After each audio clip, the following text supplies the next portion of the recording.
ரிஷபராசி நண்பர்களுக்கு, ரிஷபத்துக்கு கிரகநிலை பார்த்திங்கன்னா சாதகமாக இருக்குது.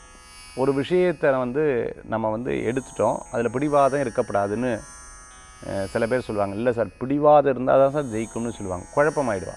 பிடிவாதம் இருக்கணுமா இருக்கக்கூடாதா, கோபம் இருக்கலாமா இருக்கக்கூடாதா, பொறுமை இருக்கணுமா இருக்கக்கூடாதா, ஸ்பீடு இருக்கணுமா இருக்கக்கூடாதா, இந்த மாதிரி எல்லா சப்ஜெக்ட்லேயும் மோட்டிவேஷனாக சொல்கிறது கூட குழப்பமாகும். ஏன் அப்படின்னு சொன்னால், நாள் ஒரு பக்கம் உங்கள் ஜாதக ரீதியாக நன்னா இருந்தாலும் சந்திராஷ்டமம்னு ஒன்று இருக்குது பார்த்தீங்களா, அது எப்போவுமே ஒரு விதமான குழப்பத்தை கொண்டுக்கும். நல்லதுலேயும் குழப்பத்தை கொடுத்துரும், கெட்டதுலேயும் குழப்பத்தை கொடுக்கும். அப்படி குழம்பும்போது என்னென்னு கேட்டிங்கன்னா, இந்த நாளை உங்களால் ரசிக்க முடியாது.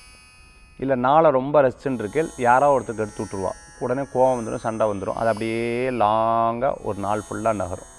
ஸோ இந்த மாதிரி இந்த தினத்தில் இருக்கங்காட்டி நம்ம என்ன பண்ணணும், தெய்வ வழிபாடு தான். திக்கற்றோருக்கு தெய்வம் தான் தோணும். எனக்கு தெரிஞ்சது வேறு யார் அப்படிங்கிற மாதிரி தெய்வத்தை வழிபடுறது ரொம்ப நல்லது. எப்பேற்பட்ட வழிபாடு அப்படின்னா, குரு வழிபாடு. குருக்கிட்ட இருந்து குரு சொல்லக்கூடிய விஷயத்தை கேட்கணும். அப்படின்னா தெய்வ வழிபாடு. எனக்கு குரு யாரும் இல்லை, எனக்கு முருகன் தான் குரு, எனக்கு பிள்ளையார் தான் குருன்னா தெய்வ வழிபாடு பண்ணும். அந்த மாதிரி தெய்வ வழிபாடு உங்களுக்கு உகந்த நாள். இன்றைய தினம் குரு வழிபாடு, இஷ்ட தெய்வ வழிபாடு வெற்றி வழிபாடாக அமையும். யாருக்கு? ரிஷபராசி நண்பர்கள்.